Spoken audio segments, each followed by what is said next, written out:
와이프가 저한테 하는 말이거든요. 부자의 반열에 올라서거나 나는 운이 좋았다 라고 얘기를 해요. 남의 시선은 잘 신경을 안 써요. 제가 딱 한 가지 확실하게 말할 수 있는 거는, 안녕하세요, 사달입니다. 오늘은 성공하는 사람들의 특징에 대해서 좀 얘기를 해보려고 합니다.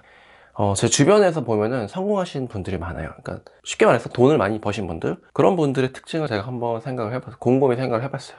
사업적으로나 뭐 이런 걸 봤을 때 일단 그런 분들의 특징은 굉장히 낙관적이에요. 낙관적이어서 뭐 어떻게 하면 잘 되겠지 라는 생각으로 뭔가 저지르는 거를 잘 하십니다. 저도 이제 그런 편인데요.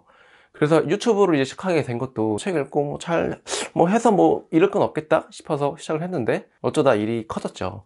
이런 식으로 굉장히 어떤 것에 대해서 낙관적이고 실패해도 뭐 얻어가는 게 있겠지, 이런 식으로 긍정적으로 생각하시는 분들이 많아요. 조심성 없다라는 얘기랑은 조금 다른데 어쨌든 낙관적인 분들이고 실패하더라도 배우는 게 있다라고 생각해서 좀 자기 합리화가 좀 강한 편이에요. 제 와이프가 저한테 하는 말이거든요. 맨날 자기 합리화를 한다고. 그러면서 실패해도 두려워하지 않는 그런 나를 사랑하는 그런 게 있는 것 같고, 또 같은 맥락인데 어떤 거를 실행하는 거, 실천하는 거를 두려워하지 않아요. 거리낌 없이 시작하는 분들이 대부분 어떤 사업에 시작을 했다가 그게 잘 돼가지고 터지는 경우가 있거든요. 그런 분들이 꼭 입에 달고 사는 말들이 나는 운이 좋았다 라고 얘기를 해요. 사실은 모두가 똑같은 환경에 있었지만 그 사람은 했고 어떤 사람은 안 했어요. 그래서 거기서 사실은 차이가 나는 건데, 그분은 그냥 운이 좋았다 라는 식으로 얘기를 하고요. 실패하더라도 성공하는 사람들의 특징은 남의 시선을 잘 신경을 안 써요. 시선을 안 쓰다 보니까 자기 자존감이 높은 거겠죠, 어떻게 보면.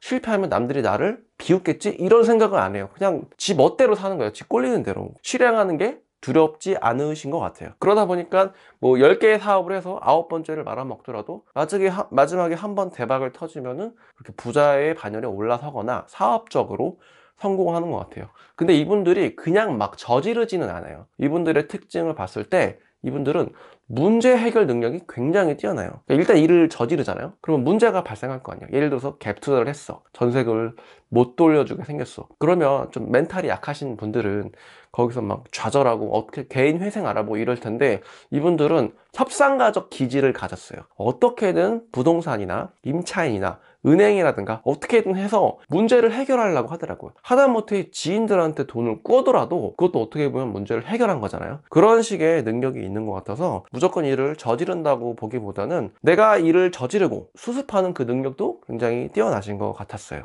그래서 요약을 좀 해보면 성공하시는 분들의 특징은 낙관적이고 운이 좋다고 자꾸 얘기를 합니다. 그리고 실행을 두려워하지 않고 자기 합리화를 잘합니다. 그 말인즉슨 자존감이 굉장히 높아서 남 따위는 신경 쓰지 않고 실패해도 괜찮아, 이런 생각이 강하고, 또 기본적으로 머리 지는 거와는 상관없이 문제 해결 능력이 뛰어나신 분들이 많았습니다. 그런데 이런 기질적인 거는 사실은 제가 아이를 키워보니까 처음 태어나면서 타고나는 거예요. 후천적으로 길러진다고 하더라도 태어나면서 선천적으로 얻어지는 게 있더라고요. 그러면 이런 사람들만 성공할 수 있느냐? 그런 건 아니에요. 조심성 있으신 분들도 아주 신중하게 한 번에 성공할 수도 있죠.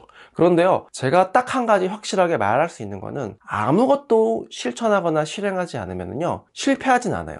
대신에 성공할 수도 없는 거예요. 그런데요, 이렇게 실행을 하는 걸 두려워하지 않으면 실패할 수 있어요. 그런데 성공할 수도 있습니다. 그러니까 성공할 수도 있는 사람과 아예 성공할 가능성이 없는 사람으로 나눈 거죠. 실행을 해야 성공을 하는 건데 실행하지 않으니까 아무 일도 일어나지 않는다라는 거죠. 무사안일주의라고도 볼 수 있겠네요.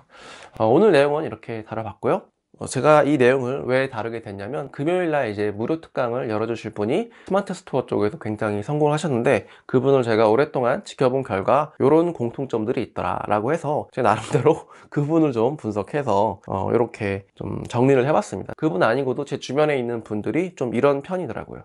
그분이 이제 2월 4일날 스마트 스토어 특강을 열어주실 거고, 2월 4일날 같은 날 저도 오피스텔 투자 트렌드에 대해서도 특강을 열 겁니다. 그리고 오는 토요일날 오피스텔 세금 특강도 준비되어 있으니까요, 갑자기 좀 강의가 많죠. 제가 서울 올라가는 김에 강의를 몰아서 하려고 하고 있습니다. 지금 북클럽을 진행하고 있기 때문에 올라가는 김에 그동안 미뤄왔던 주제들로 제가 하고 싶었던 강의들을 한번 마음껏 해보자 라는 그런 의미에서 여러 가지 색다른 주제들의 강의를 많이 하고 있습니다. 다음 영상으로는 파티룸 컨설팅 하시는 분을 제가 섭외를 해서 아주 좋은 영상을 많이 만들었거든요.